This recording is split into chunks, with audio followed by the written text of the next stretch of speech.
Hey, fellow gamers, it's Cozy Mel, and I'm here with another Palea video for you. I have a cold, so bear with me.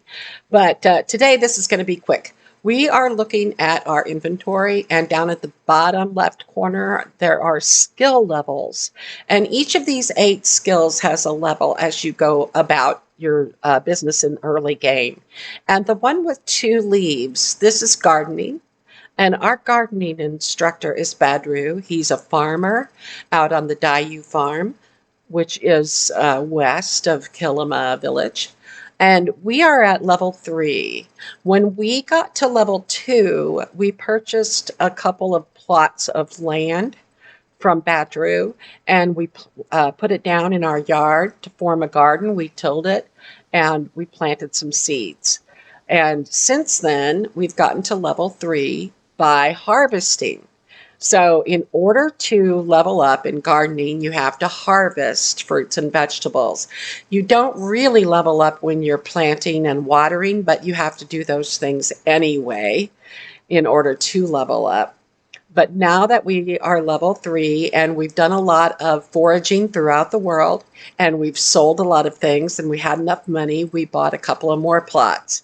So now we're ready to lay those down.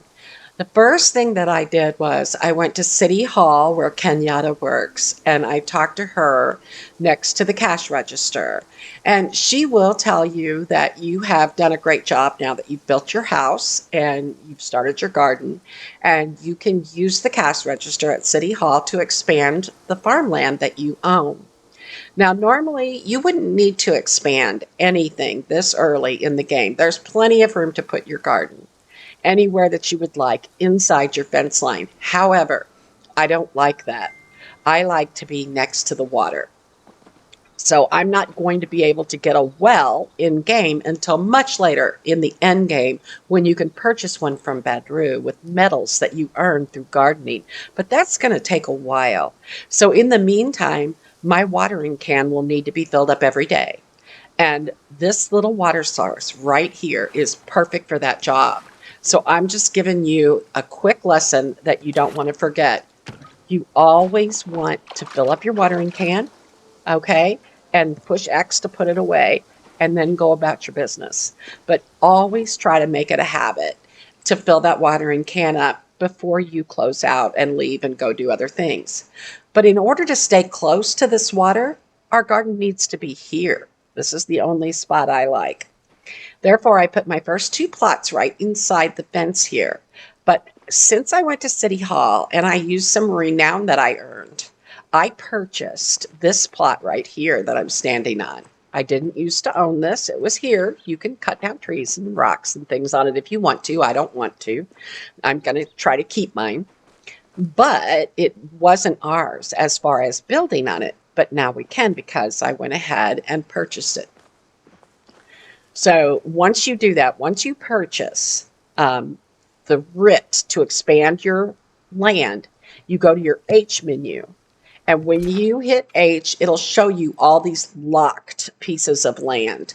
And I bought several writs. And so I have opened up 2 slots on my right, 2 slots on my left, and 1 straight back from my house. For me, that's a good start. And I probably won't do any more writs for a while.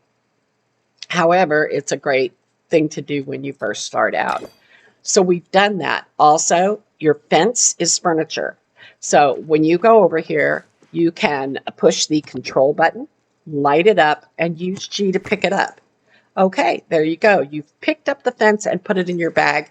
You don't need it right now in this area, and so we're not going to use it. We're going to take our fence away for now. You can put it in your storage box because fence is furniture. It does not count. It won't take up space in your storage. So you can see I already have fence in my storage. I'm just going to add to that. Now I have 40 pieces of fencing in my storage. And just like the tent and the flooring, it doesn't take up an inventory spot. So we're going to go ahead and do that. Now we're going to add to our farm.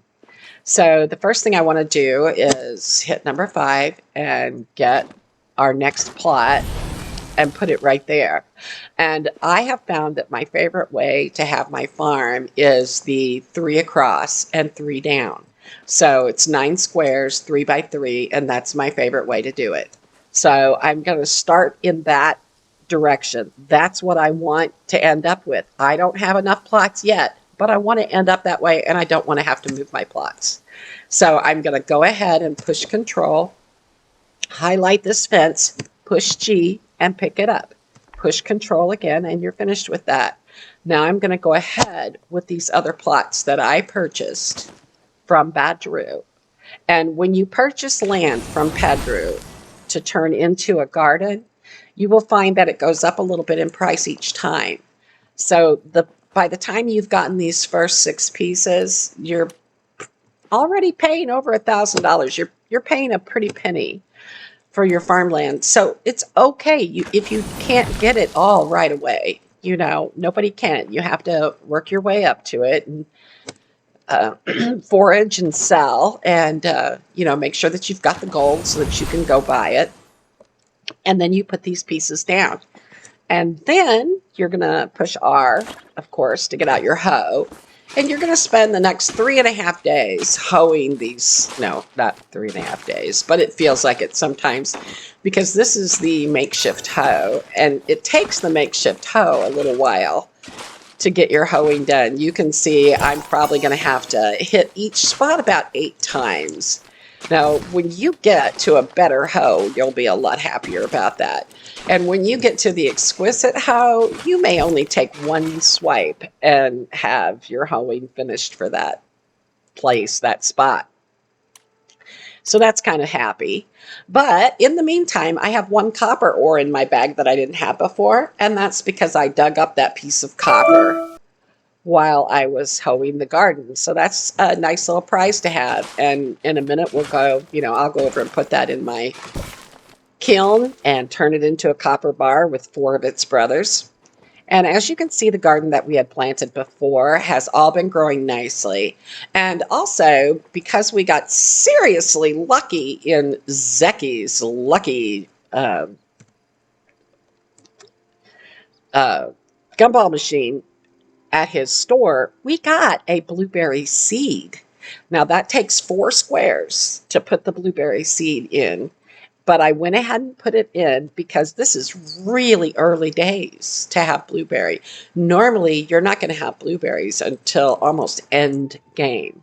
So I thought, wow, this is fun for my viewers to get to see that once in a while you do get lucky.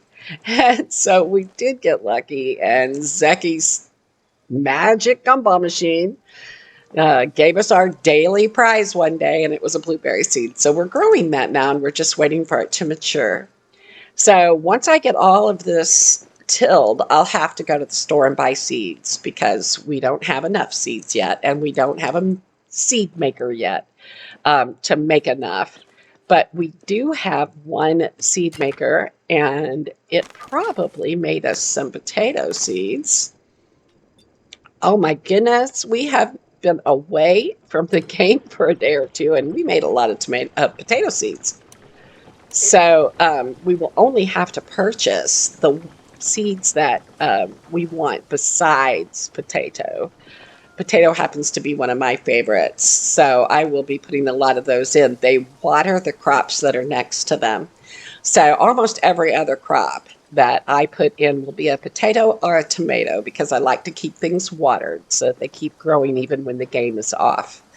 Okay, well, that's about it for today. That was all we needed to do, was make sure that we expanded our farm, and the rooster is crowing. That must mean it's time to go. If you have any questions, please put them in the comments below. I always answer anyone who comments, and I would love it if you would like and subscribe and ring that bell so that you get notified every time I put out a new video. And in the meantime, I will see you in the next one.